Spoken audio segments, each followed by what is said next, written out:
Buenas tardes, muchas gracias por acompañarnos aquí. Mi nombre es Doménica Lozano, soy estudiante de la carrera de Multimedia y Producción Audiovisual. Actualmente estoy cursando el séptimo semestre.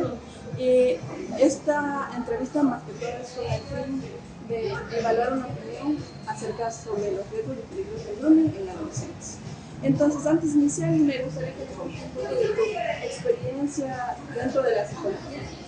Bueno, muchas gracias Doménica por la invitación. Mi nombre es David Sandoval, soy psicólogo clínico, psicoterapeuta, un poquito de mi perfil. Tengo una maestría en sexología y terapia de pareja y sobre todo, bueno, mi formación ha estado más direccionada en lo que es la ingeniería conductual y de igual manera terapias contextuales como la terapia de aceptación y compromiso y el análisis clínico de la conducta. Eso es un poquito para que ustedes me conozcan. Bueno, como saben, las respuestas serán utilizadas como fines académicos para el desarrollo de este proyecto de titulación. Así que comencemos. Como primer tema tenemos comprensión psicológica del grooming. ¿Cómo define el grooming desde la psicología y por qué es especialmente riesgoso en la parte de la adolescencia? Bueno, desde un punto de vista netamente psicológico hay que comprender qué sería la conducta, ¿no? Los seres humanos nos intercambiamos constantemente ciertos reforzadores que hacen que ciertas conductas se manifiesten en mayor intensidad o disminuyan. En el caso del grooming, bueno, entendemos que es justamente un proceso de manipulación donde un adulto toma contacto con un menor de edad con unos fines sexuales. Entonces, ¿qué es lo que buscamos? Que justamente ¿por qué en la adolescencia vemos cierta vulneración o vulnerabilidad? Es porque los adolescentes están en una época o una etapa evolutiva donde buscan cierta identidad.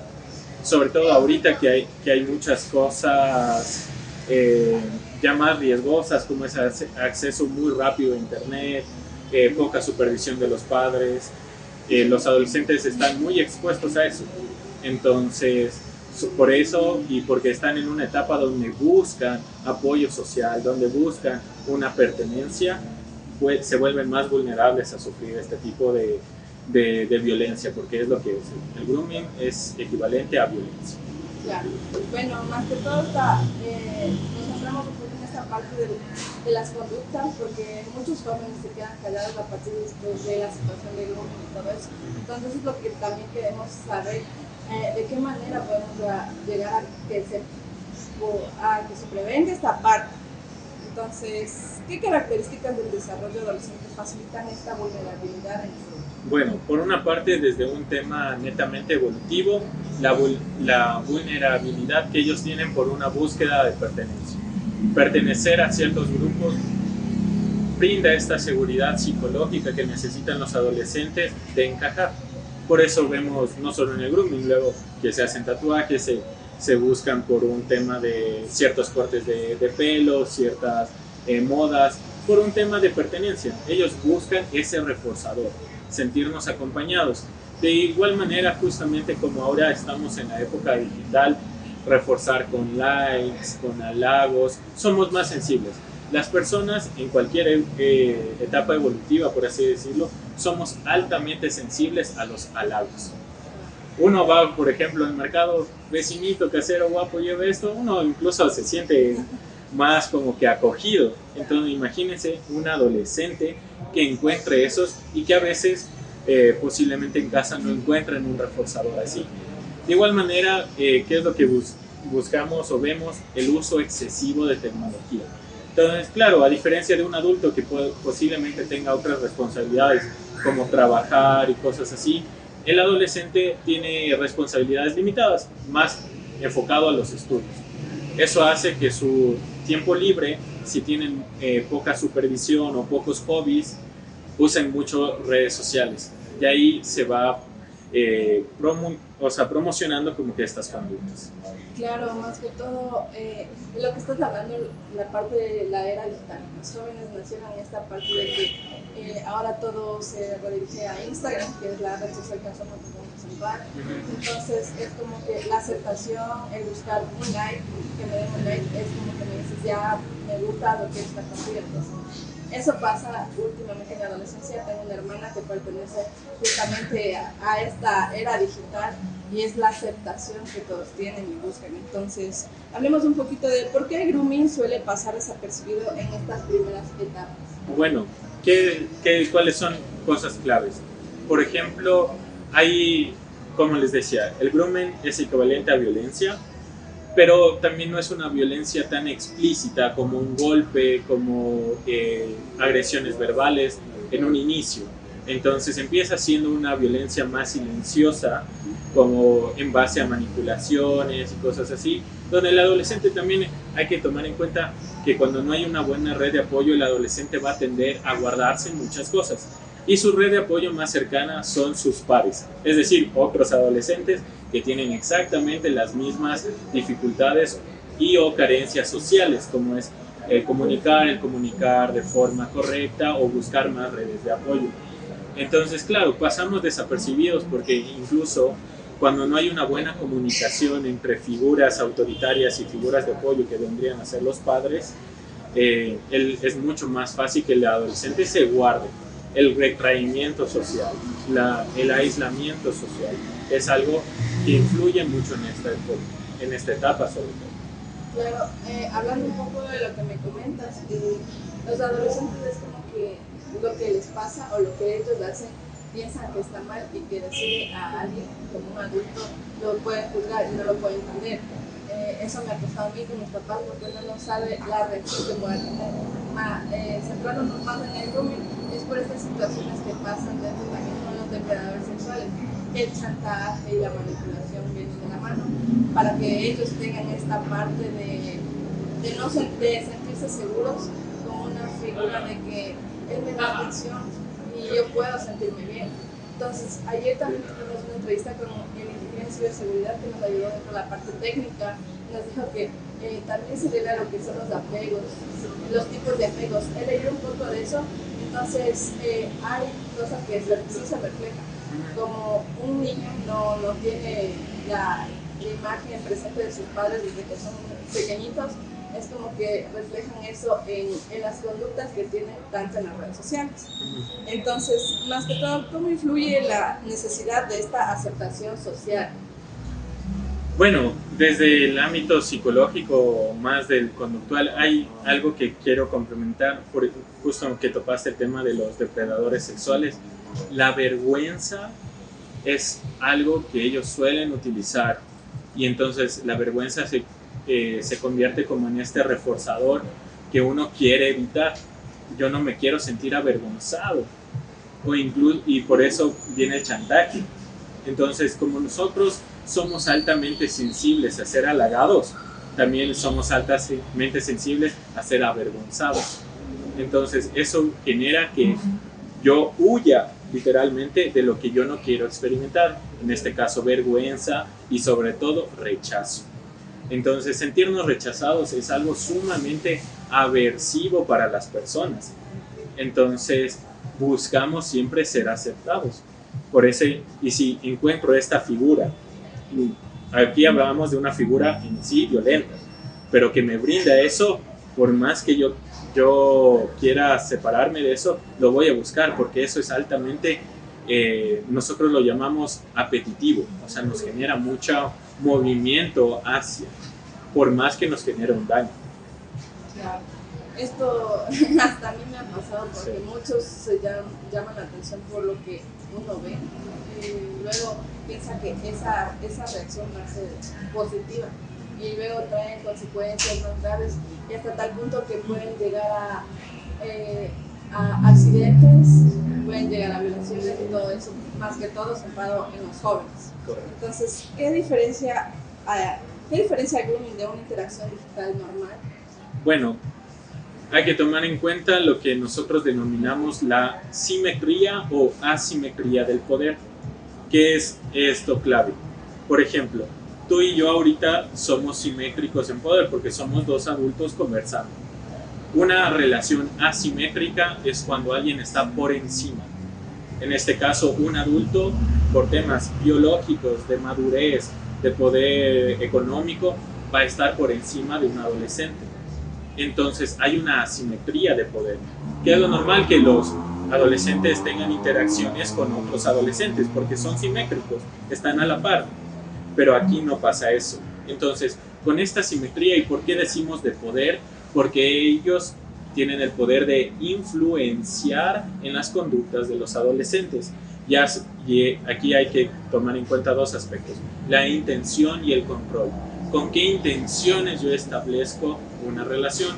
Por ejemplo, un adolescente con sus padres son asimétricos, pero con la intención de autoridad, porque el padre tiene que guiar en normas sociales. Incluso tú con un docente hay una asimetría de poder porque él es una autoridad. Pero aquí, ¿qué es lo que pasa? La intención no es establecer normas sociales, no es que tú comprendas cómo funciona el mundo, es sacar provecho de ti. Entonces ahí vemos, por eso es una relación de violencia, porque intentan sacar algo de ti y tú no puede ser que no tengas la comprensión global de qué es lo que eso implica. Y eso hace que yo influya y genere un control sobre tu toma de decisiones.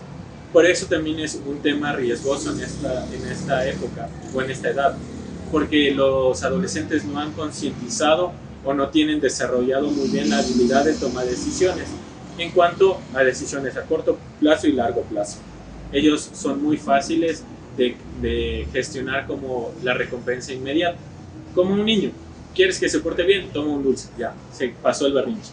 El adolescente funciona un poco igual, porque no ha desarrollado un distanciamiento en cuanto, o una temporalidad, mejor dicho, de decisiones a corto plazo y largo plazo. Esto me llamó mucho la atención, más que todo porque es como poner un límite, pero dentro de los adolescentes no existe todavía ese desarrollo, esa madurez como para decir, esto me está haciendo mal y debo poner un límite. No, pero es por la atención que le fija el depredador sexual.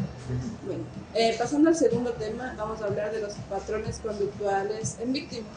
¿Qué cambios de comportamiento suelen presentarse en adolescentes víctimas del bullying? Perfecto.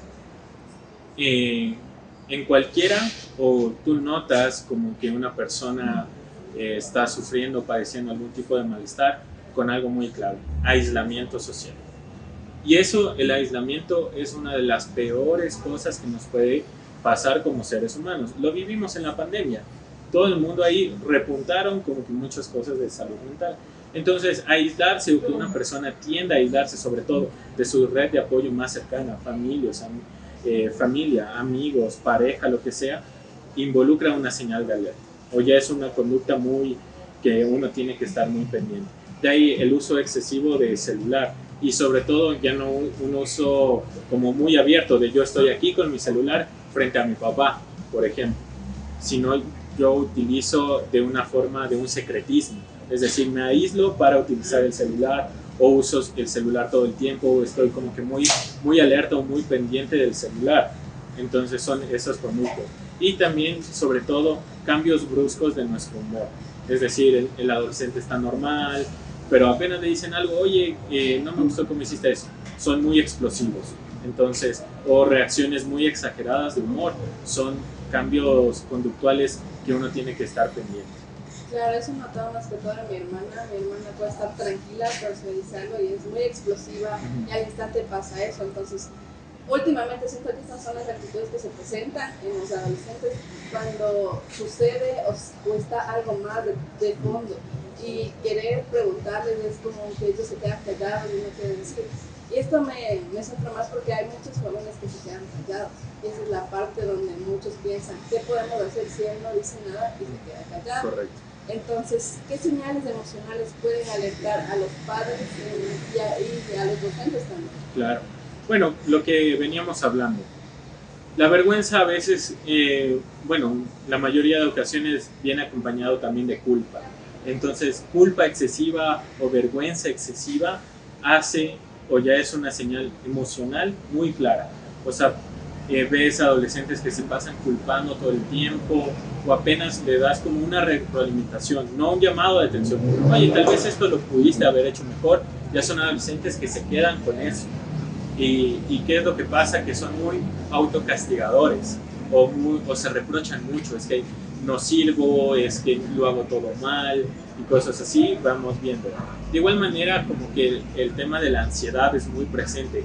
Ves adolescentes muy nerviosos, como que o muy hiperatentos o alertas. Entonces, claro, estamos aquí, yo que sé, comiendo en familia, pero el adolescente se está moviendo y se llama hiperquinesia, como que no puede estar quieto. Incluso esta sensación de que le están vigilando hace que uno también ya le preste atención. Y sobre todo, miedo a...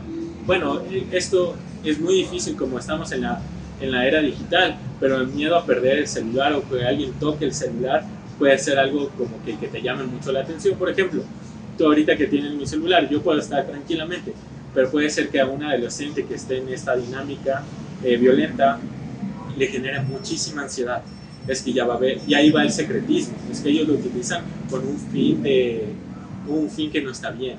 Entonces, eso y cambios en su autoestima, niños o adolescentes que se ven bien, hoy empiezan a verse feos o cosas así, empiezan a golpearse. Sobre todo hay que fijarse mucho en lo que se llama la conducta verbal, cómo el adolescente empieza a referirse a otros y a sí mismo. Entonces, eso se llama conducta verbal. Claro, más que toda esta parte que dices, la conducta verbal, siento que es una parte que se fija en lo que ellos que tienen como carencia, más que todo. Entonces, esa parte me centré un poco más en eso porque, de hecho, yo soy bien, yo me fijo en algunas cosas, pero trato de no decir nada. En tal caso, tengo una hermana que vive esta etapa de la adolescencia y es como que refleja eso, dice, esta persona está así o así, así, y le digo, si dices eso es porque reflejas tus carencias como persona. Entonces, esta parte de la autoestima también se maneja dentro de todo el acto del grooming, como que se empiezan a sentir mal, bajoneados, y ya no tienen ganas de hacer, o tienen miedo de que les revisen el teléfono y todo eso. Entonces, sigamos con un ejemplo. ¿Cómo afecta el grooming a la autoestima de la adolescente? Bueno, habría que definir un poco qué es autoestima, ¿no? Bueno, de igual manera hay que ver, ¿no? Dependiendo de qué corriente epistemológica se responde. Un poquito sería, la autoestima hace referencia a un constructo deíctico. ¿A qué se refiere deíctico? Es del yo. Yo, tú, y se comprende en tiempo y espacio. Yo, tú, ahora, allá, entonces. Entonces, referimos justamente a la autoestima básicamente a cuáles son los constructos que engloban algo muy propio que es nuestra identidad. Entonces, frente a eso, también que es importante que yo pueda distinguir mi identidad de tu identidad. Lo pongo en otras palabras o en un ejemplo. Es como cuando nuestras mamás nos decían, una vez escuché esto en la calle, el niño le decía a la mamá, yo mamá Pepito voy a la escuela ayer, y le decía, no Juanito, tú vas a la escuela mañana. Entonces ellos te enseñan primero quién eres desde tu nombre. Tú te llamas, en mi caso, David. Entonces, ¿tú dónde estás? Bueno, ahorita estoy en una cafetería y estoy en un día martes. Entonces, es ubicarnos tiempo y espacio y luego en base a eso construimos todo. Entonces, ¿David qué es? Bueno, David es varón, David es un psicólogo y cosas así. ¿Qué es lo que hace con el autoestima? Lo inflan, oye, tú eres bien chévere, tú eres el agresor sexual. Lo infla con elogios. Oye, qué simpático, nunca había conocido a alguien como tú, eres único, cosas así, ¿no? Y luego, ¿qué pasa? Te quita ese reforzador. Entonces te lo retira y condiciona algo muy importante, la obediencia. Es que tú para acceder a estos elogios, tienes que hacer algo, tienes que darme algo. Entonces ahí vemos como esa interacción de poder. Entonces condiciona la obediencia, que eso incluso en adolescentes es muy complicado, porque ni a tus padres, que son tus figuras de autoridad, les haces caso, ¿por qué con esta figura? Sí, ahí está como que un misterio, ¿no? Pero ahí viene a ser que esta figura se convierte en altamente apetitiva, más que papá, más que mamá, más que mis hermanos. Entonces yo busco, porque me ha inflado mi autoestima o ha alimentado algo de mí que tal vez en mi casa no. Y ahí está como que el riesgo. Y el agresor sexual lo comprende totalmente, lo domina incluso más que los propios psicólogos, por eso lo aplican también. Claro, sí suele pasar en las cosas de que uno se pregunta, ¿realmente es tu autoestima o es tu ego que también está hablando? Claro. Bueno, sigamos. ¿Cómo se construye la dependencia emocional en estos casos? Bueno, hay que ver, ¿no? La dependencia emocional. Todo vendría a ser un patrón de conductas direccionado a eso. Como te decía, lo peor que nos puede pasar es sentirnos aislados o solos, porque somos por naturaleza seres gregarios. Entonces imagínate que a un ser que necesita de otros, porque hay que comprender que nosotros siempre hemos sido dependientes, desde el minuto que nacemos. A diferencia, tú ves como que en otras especies un caballo se para a los 2 minutos. A nosotros nos toma casi un año aprender a pararnos, aprender a comer solos, cosas así. Entonces hay una dependencia sana y una dependencia que yo denominaría como desorganizada. ¿Qué es lo que hace que tú empieces a buscar, por el miedo a sentirte solo, muchas cosas? Entonces buscas, por ejemplo, eso es común en adolescentes, por intentar encajar, porque es una necesidad para ellos, toman decisiones que les conllevan malestar o incluso dolor. Entonces se va construyendo esto, sobre todo ver de qué va a depender al adolescente. El adolescente no depende de la violencia en sí, depende de lo que le está dando el agresor, que es como que la atención, que son los elogios, que son los reforzadores que le brindan cierta seguridad al adolescente. Entonces de eso depende. Y emocional, porque justamente juegan con la parte más sensitiva, la tristeza, la ansiedad. Bueno, la ansiedad no es una emoción da igual, pero es una reacción, ¿no? Como que a mí me interesa que tú estés ansiosa de buscar lo que yo te doy. Entonces me interesa crearte esa necesidad. Por eso me vas a buscar. Entonces, por ahí más o menos.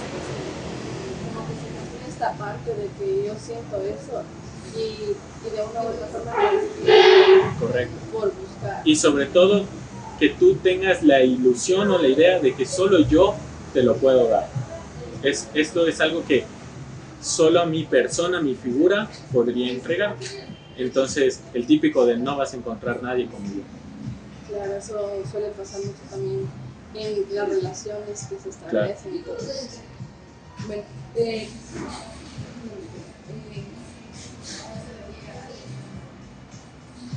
ya. Cuando tenemos un descanso, déjame ver si se me Sí, no pasa nada. En este caso, sigamos a la siguiente pregunta. ¿Por qué muchos adolescentes no identifican estas interacciones como peligrosas? Perfecto. ¿Qué es lo importante aquí? Los adolescentes, y bueno, también creo que es una habilidad que cualquier adulto debe desarrollar, es dejar un poco el sentimentalismo. ¿Qué es lo que pasa con los adolescentes? Como ellos se sienten bien en esa interacción, no lo ven como algo malo. ¿Qué es lo que nosotros tenemos que hacer? Es que concientizar que no todo lo que te hace bien resulta beneficioso a largo plazo. Es lo que te decía, la toma de decisiones. Es que en ese momento suena como una gran idea, pero luego no te das cuenta en tiempo y espacio que fue algo terrible. Yo les pongo, tienes una manzana o un cupcake. Digo, siendo sinceros, ¿cuál te llama más la atención de comer? El cupcake, porque es más apetitoso. Pero ¿qué pasa? Que tú te empiezas a llenar de solo decisiones de cupcakes, solo porque te hace sentir bien, pero luego terminas inflado, hinchado con obesidad, diabetes, etc. Imagínate con conductas riesgosas. Entonces es como que el mismo tipo de respuesta. Es que me hace sentir bien, pero no ves el daño que te está causando. Entonces, claro, ¿a qué me refiero? No que los sentimientos o las emociones son malas, terrible. Más bien tú tienes que hacerle más caso a la emoción de que te sientes mal después de eso, porque esa interacción deja un vacío, deja una sensación terrible. Pero ¿qué es lo que pasa? Que para ti es mucho mejor sentirte bien ese rato, aunque sea efímero, que bancarte lo que es la sensación de malestar. Como todo es diciendo todo lo que dices, ¿no? Correcto. Entonces eso refleja también muchas inseguridades que los jóvenes poseen por buscar a alguien, una figura que esté ahí presente. Bueno, la última, ¿qué factores familiares o sociales aumentan la vulnerabilidad del niño? Aquí, netamente centrado que también la familia es una pequeña sociedad, ¿no? Es donde el adolescente aprende normas de la sociedad. Escasa comunicación. Si el adolescente desde sus figuras paternas o más cercanas no aprendió cómo a comunicarse bien, no aprendió a tener, bueno, tú decías la teoría del apego, ¿no? Se llama base segura. La base segura es cuando un niño desde bebé puede explorar sabiendo que puede regresar a una base sólida. ¿Cuáles son sus figuras paternas? Entonces, cuando no existe eso, no se ha creado este ambiente, mira, nos puedes contar las cosas, no quita que nos vayamos a enojar, pero estamos aquí para apoyarte. ¿Qué es lo que pasa mucho en las familias? Tendemos a culpabilizar, es que es tu culpa por no decir. Hay que entender que una persona que no ha comprendido lo que es la violencia no va a tener las herramientas para sobrellevar la violencia. Entonces, y encima echarte a ti la sal en la herida, te cortaste, y yo voy y te curo, pero te va a arder, te va a doler más y te hago un mayor daño en vez de, bueno, tengo la sal o tengo el alcohol o el kit antiséptico y cosas así, entonces te echo la sal, pero cuando la respuesta es, mira, ok, esto te va a doler, mira, porque genera dolor, listo, pero te va a ayudar a curarte. Entonces, esa es la diferencia entre la comunicación sin la culpabilización, es decir, que fue tu culpa y cosas así. Hay que entender que el adolescente estaba en una situación de desventaja, de asimetría de poder. Entonces es normal, como que abusaron de él. ¿Listo? Entonces, ok, ¿cómo voy a brindarte el apoyo que tú necesitas? De igual manera, como que estilos parentales muy punitivos o muy autoritarios conflictúan la comunicación. Y de ahí justamente la falta de educación digital, eso es muy importante. También la falta de la buena educación sexual, ¿listo? Eso hay que, bueno, sería otro tema, pero es importante eso, ¿ya? ¿Por qué? Porque tampoco es promocional que sean promiscuos, sino que todo sea a su tiempo con la conciencia de qué implica una interacción sexual. Entonces, por ahí. Una situación que sí dentro de las familias se complica un poco desarrollar una comunicación, el tener en cuenta de que somos capaces de comunicar, pero a la vez no pueden entender de lo que me está pasando y que yo estoy sintiendo. Bueno, vamos al tercer tema, que es la manipulación emocional del agresor. ¿Qué estrategias psicológicas utiliza el agresor para generar cierta confianza en la relación? Esto es interesante. Desde el conductismo se entienden como programas de reforzamiento, ¿ya? Es decir, un ejemplo son las maquinitas de Las Vegas o de la lotería, como que tú puedes echar y vas a jalar un N número de veces, eventualmente te va a llegar, ¿listo? Y eso hace que tú te impulses a buscar de cuánto me gano el $1.000.000. Entonces, ¿qué es lo que pasa? Al inicio, el agresor te da mucho tu reforzador, que son los elogios, y de repente te los quita. Y empieza a hacer un programa que se llama programa de reforzamiento intermitente. ¿Por qué? Porque no sabes cuándo te va a tocar el chupete, o la monedita, o el chocolate. Entonces tú estás todo... Y nosotros entendemos que estos son los más estresantes para las personas o para cualquier contexto. Los programas de reforzadores intermitentes son altamente estresantes para quien los vive, porque no sabes, porque genera mucha ambivalencia, no es seguro, pero juegan con algo que te gusta. Entonces por ahí lo ven. De igual manera es como cierta validación emocional, lo que te decía, incluso vemos que ellos dicen que son los únicos que te van a hacer sentir de esa manera. Entonces, aquí es importante el uso del lenguaje. Si yo soy el único que te pueda hacer sentir, eso excluye que alguien más te pueda hacer sentir bien. Entonces, ese sentido de escasez que lo utilizan mucho a veces en marketing, ya, cupos limitados, Imagínate si ahora es solo un único cupo y es el boleto de la lotería. Lo vas a querer. Entonces ellos utilizan mucho. Y sobre todo porque generan al inicio como que la sensación de que ellos están de tu lado. Son tus aliados. Es una persona que quiere el bien para ti. Entonces, como generan esta cercanía, tú también buscas eso. Pero luego te la cortan. Es como que quieres sentirte bien por otra persona, pero a la final sabes que es una situación de que termina hasta cierto punto. Perfecto. Ajá, correcto. ¿Cómo funciona el chantaje emocional dentro del mundo? Bueno, aquí nosotros vemos que como están en una relación de poder, el que tiene el poder o el que está arriba tiene la capacidad de influir en ti. Entonces ellos dicen mensajes como, es que si hablas, te olvidas de mí. Y como ellos son altamente una figura muy apetitiva, yo no quiero perder mi reforzador.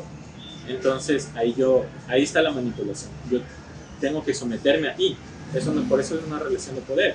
Entonces ven estas cosas, como somos altamente sensitivos a ser elogiados. Solo yo te voy a hacer sentir así, solo conmigo vas a encontrar la aceptación que buscas, solo yo, solo yo, solo yo. Y perdemos esa figura. Entonces entramos como cabras locas, o sea, ¿a dónde vamos a parar? Entonces el chantaje es justamente ver que yo te puedo dar algo único. Y juego con tus emociones, con tu sensación de vacío, con tu sensación de tristeza, con tu sensación de felicidad. Entonces empezamos a atribuir esto de que solo esta persona me puede brindar algo placentero y empiezo a dejar de hacer otras cosas que me dan sensaciones similares, estar con mis amigos, estar con mi familia. Entonces ahí, ¿qué hago? Te aíslo para que busques solo en esta fuente de reforzador. Es como crear esta imagen de que solo yo te doy esta aprobación. Correcto. Y nadie más te puede hacer sentir Así. porque no conocen las emociones que tienes. Correcto. Bueno, ¿por qué las víctimas suelen sentir sentimiento de culpa o miedo a denunciar estos casos de bullying? Justamente viene por el tema de que ellos utilizan mucho la culpabilidad y la responsabilidad. Es que como también es un delito que se comete a través de medios digitales, es medio ambiguo, ¿no? Pero claro, aquí viene algo clave que es el consentimiento. Un adolescente, por más adolescente que sea, no te puede dar su consentimiento, primero porque no está al tanto de todo lo que conlleva. Creo que nuestra ley estipula que a los 14 años alguien puede dar un consentimiento. Yo estoy en contra de eso. ¿Por qué? Porque alguien de 14 años no está consciente de todo lo que implica. Entonces es un riesgo decir que alguien tan pequeño puede, sobre todo si un sistema está escaso en concientizarte de qué es lo que es una responsabilidad. Entonces ellos bancan o ellos trasladan las responsabilidades que tú aceptaste. Tú nunca dijiste que no, tú nunca me dijiste que era así. Entonces ellos juegan con ese sentido de culpa. Es que claro, yo acepté, yo lo permití. Entonces tenemos que contemplar que los adolescentes son adolescentes. Sí hay una responsabilidad de los adultos en formarles bien, a darles las herramientas. Pero claro, si no le has dado, entonces ¿cómo le exiges algo que no sabía hacer? Entonces eso es lo complicado. Eso es entendible también por las situaciones que se generan y son más grandes y los problemas empiezan a incrementar. Ya. ¿Cómo se construye la dependencia emocional en estos casos? En este caso, bueno, lo que decía, programas de reforzadores intermitentes. La atención va y viene. Entonces eso me va a generar mucho estrés y como el cerebro busca desestresarse en cualquier situación, voy a buscar eso, voy a estar ahí, en esa. De ahí, aislarte de tus redes de apoyo influye en eso, porque solo me vas a ver a mí como único proveedor de apoyo, yo como agresor. Y sobre todo, que lo que se llama la exclusividad emocional, no en el sentido de que son exclusivos, sino de que solo yo te brindo esto, solo yo. Entonces ahí están esos pilares. Claro, el solo yo influye mucho también en los jóvenes, que no saben quién más puede entender. ¿Qué impacto tiene este aislamiento inducido por el agresor? Bueno, como le aíslas, también nosotros hablamos de un repertorio conductual. ¿Qué es lo que buscamos hacer? Que el adolescente en sí tenga un abanico de posibilidades de actuar. Pero claro, como te aíslo, también eso quiere decir que voy a reducir tus posibilidades de actuar. Es decir, como que le pones a un conejo en una caja. No va a tener más accionar y en un momento se va a dejar incluso de roer la caja. Se llama indefensión aprendida. Es decir, como que ellos buscan que el adolescente se sienta indefenso de que todos los intentos van a resultar inútiles. Todos los intentos incluso de salir de esa dinámica van a fracasar, porque son solo ellos quienes te van a brindar esa libertad. Entonces, ahí está justamente algo clave. Y sobre todo brinda mucho control, el agresor ejerce mucho control sobre tu conducta. Entonces, una persona aislada que tiene la percepción de carecer de control de su propia conducta es alguien altamente manipulable. Los jóvenes son un foco principal para que los manipulen y estén ahí, más que todo en el tema de sus comportamientos. Correcto. Bueno, en el siguiente tema vamos a hablar de las consecuencias psicológicas y formas de prevención. ¿Cuáles son las principales consecuencias psicológicas del grooming a corto y largo plazo? Bueno, corto plazo, lo más evidente, ansiedad y depresión, conductas ansiosas, conductas depresivas. De ahí también a largo plazo hay una construcción que los vínculos se fragmentan. Imagínate, jugaron con algo sumamente importante que es la confianza. La confianza en cualquier sentido es sumamente determinante. Si tú no confías en tus padres, si tú no vas a confiar en tus parejas, entonces se fragmenta un constructo que es la confianza muy grande. Entonces, claro, ¿cómo luego le vas a pedir a alguien que confíe en ti?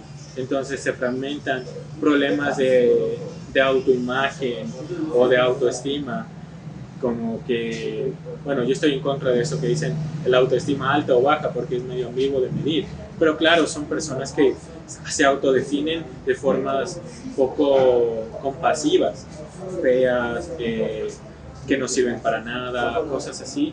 Entonces van destruyendo porque somos personas que generan una narrativa alrededor de nosotros y de los demás. Estamos constantemente contando historias. Imagínate si tu historia principal es terrible, entonces te va a afectar.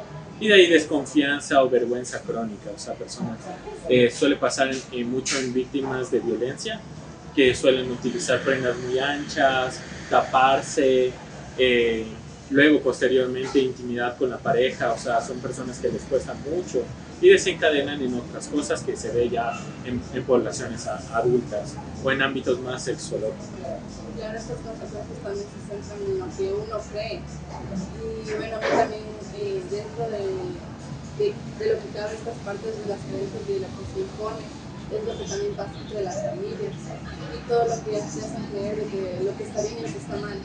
Pero llegas a tal punto de que tienes que descubrir el mundo por ti mismo y debes de decidirte por el camino del bien o del camino del mal. Bueno, ¿cómo puede afectar el grooming al rendimiento académico y las relaciones sociales? Bueno, en el rendimiento académico es un poquito más sencillo por un tema de motivación.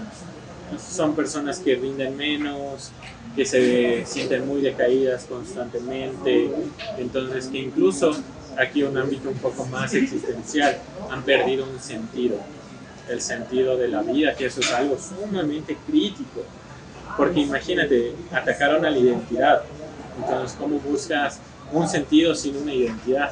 Entonces a veces hay que construir desde cero muchas cosas, ¿no? Y de ahí, bueno, en el ámbito relacional, como que la confianza, o sea, restaurar la confianza en otros, y la única manera es entablando relaciones sociales, porque no hay otra manera. ¿Cómo confías en alguien más si no entablas otra relación? Entonces, claro, es complicado porque le tienes que decir en bocas que vuelva a confiar. Y su confianza se fue lastimada en contextos sociales. Y la única manera de reconstruirlo es en otros contextos sociales. Pero le tienes que exponer a eso. Claro, porque también a mí me sucede con mis padres, ¿por qué no confías en nosotros? Y es por ciertas situaciones de que yo me toca ya, la reacción que ellos tienen, lo que he pasado también frente de ellos, hace que uno no tenga esa confianza con las personas que supuestamente son más cercanas a nosotros. Entonces, ¿qué rol cumple la educación emocional dentro de la prevención del bullying? En este caso, ¿qué es importante? Y en educación en nivel amplio, no solo emocional, nombrar las cosas como son. Y a veces como que desde la casa cuesta mucho. ¿A qué me refiero? Si papá golpea las paredes, o papá grita, o papá nos grita, eso se llama violencia. Y si en casa he normalizado que papá haga esas cosas, cualquier otra persona que lo pueda hacer, lo voy a normalizar. Es la normalización de la violencia que nosotros conocemos. Entonces hay que nombrar las cosas. Si papá o mamá grita, papá o mamá me pega, eso sí, ¿no? Violencia. Y que yo pueda nombrar eso, incluso con figuras cercanas, me va a permitir a nombrarlo con figuras más lejanas. Esta persona es violenta porque hace esto. Entonces también educar emocionalmente, mira, qué es lo que es la influencia, qué es la manipulación, cuáles son las diferencias. Y mira, si tú te sientes así, esto se llama vergüenza. El sentirte vergonzoso de tu cuerpo, de algo muy cercano y muy propio, no está del todo bien. Tú debes sentirte confiado. O sea, ¿cuáles son las conductas que queremos promover en ti? De igual, justamente diferenciar, normalizar más bien, pedir ayuda. Todas las personas, no, todas las especies piden ayuda a su manera. Por ejemplo, tú ves a las hormiguitas, y las hormiguitas van, y si una ve que está cargando con algo muy pesado, van otros y le empiezan a ayudar. En la naturaleza es muy normal, es muy natural pedir ayuda, que las especies se ayuden. Incluso se ha visto de especies que se pierden a la mamá, un gato, y tenían al lado un perro, y el perro es como que le adopta al gato. Entonces, normalizar pedir ayuda. Mira, puede ser que la hayas embarrado, pero vamos a estar aquí para ayudarlo. Eso es clave, esa es la educación clave, pedir ayuda. Saber que, bueno, ¿qué es lo importante? Y esto les digo a muchos de mis consultantes. En la vida te vas a equivocar, sí. ¿Cómo te vas a equivocar de formas menos dolorosas para ti y para los demás? O sea, para las personas que les preocupa. Y fomentar eso en la educación en casa. Mira, la vas a pegar. Equivócate de cosas. Por ejemplo, no es lo mismo que te hayas sacado cero a que te hayas roto el brazo y te aguantaste que se hubiese roto el brazo porque no dijiste nada. ¿Entiendes? Hay cosas, y saber eso, saber contextualizar las consecuencias. A eso va. Claro, muchos padres piensan que también hablan estos temas del bullying, que es algo que voy a exponer a mi hijo, pero no es así, es algo para que ellos también sepan. Y como una vez hablamos también en la universidad del tema de salud mental, es de dejar ese tabú a un lado y poder hablar sin prejuicios, sin pretextos de que esto es así y esto va a pasar y estas son las consecuencias de los actos que tú vayas a hacer. Claro. ¿Cómo pueden los adultos generar espacios de confianza al momento de la denuncia? Bueno, es difícil, ¿no? Porque primero el adulto tendría que tener las herramientas para afrontar una situación. Imagínate, porque un adulto entendiéndolo desde el rol de padre. No le pasó a Juanito, Pepito, le pasó a tu hijo. Entonces tú tienes que tener muchas cosas, muchas herramientas de autogestión para poder llevarlo. Entonces, bueno, ahí es un poco complicado. ¿Qué sería? La escucha. Para escuchar uno tiene que estar presente. No es lo mismo decir, sí, te estoy escuchando. Y el adolescente sí, sígueme con la... No es lo mismo. Entonces, la presencia. Mira, decir... Y saber que el adulto se va a tener que bancar el dolor. Es decir, como que es que me duele como padre que te haya pasado esto. Porque también los padres sentirán culpa, sentirán reproches. Entonces, claro, ¿no? Hay que ver que muchas cosas, cómo salpican como el dolor, ¿no? Porque el adolescente tiene su dolor, el padre puede tener su dolor, de te fallé como padre, no estuve pendiente, cosas así. Entonces salpica mucho eso. Y mensajes, claro, mira, esto no es tu culpa, no es tu culpa. Fueron cosas terribles. Y sobre todo, saber cómo lo van a reorientar. Pasó esto. ¿Qué vamos a aprender? ¿Qué vamos a aprender en serio? Porque nosotros en la terapia de aceptación y compromiso hablamos de una metáfora que es el dolor limpio y el dolor sucio. Un poquito breves rasgos es, mira, las situaciones duelen, te cortaste, ya, o te raspaste la rodilla, te va a doler, ya, chévere. Pero es diferente si tú estás ahí rascándote, no dejas que cicatrice. ¿Qué dolor es el más limpio? En el que te raspaste y hiciste algo para que se cure, o en el que te estuviste lastimando más. Entonces ya, esta situación va a generar dolor, es doloroso. ¿Qué vamos a hacer para que esta situación dolorosa sea más amena? Poniendo de parte. Voy a gritar menos, voy a estar más pendiente de ti, voy a darte esto que necesitas. Entonces ahí está algo muy claro, ¿no? Claro, y también generar estos espacios de confianza para que los jóvenes sientan que pueden contar las cosas sin necesidad de reprimir lo que sienten y lo que piensan también. Bueno, y como última pregunta tenemos, ¿qué elementos psicológicos deberían incluirse en una campaña educativa dirigida a los jóvenes? Primero, buen uso de redes sociales. Saber los riesgos de las redes que hay. Porque, ¿qué es lo que pasa? Que nosotros somos mal llevados y vemos cosas muy lejanas. Es que eso no me va a pasar a mí hasta que te pase. Entonces, concientizando el buen uso de redes sociales, de ahí una buena educación emocional, reconocimiento de emociones. Mira, esto se llama culpa, esto se llama así. También entrenarles en lo que es una manipulación. Esto se llama manipulación. Esto es tener poder sobre el otro. ¿Ya? Y sobre todo, también pedir ayuda. Si tu red de apoyo no es tu casa, hay instituciones, organismos dispuestos. Las instituciones educativas son un segundo apoyo. O sea, van a estar ahí. Los centros ya de mediación judicial y o policial van a estar ahí, están ahí por algo. Pero, ¿qué es lo importante? Que tú te sientas en la capacidad de tomar la acción de ir y denunciar. Entonces también hay que fortalecer y sobre todo dejar de normalizar las cosas, llamar las cosas como son. Esto se llama mesa y esto se llama violencia. Entonces nosotros con este tema de los tabúes, es que no hay que tocar estos temas o hay que ponerles otros nombres, hay que llamar las cosas como son. Esto es violencia, estas son tus partes genitales, estas son tu cuerpo, esto es cosas así. Entonces tenemos que ser claros, normas claras y también palabras claras. Eso es lo importante. Claro, bueno, ya estamos también por tu opinión respecto al tema, nos va a servir mucho para el proyecto de titulación. Tenga también ya un poco más de conocimiento de lo que es violencia, de lo que se puede enfrentar, de las acciones que tenemos con niños adolescentes. En tal caso vamos a recalcar esos métodos comunicacionales. Y bueno, y agradecerte también.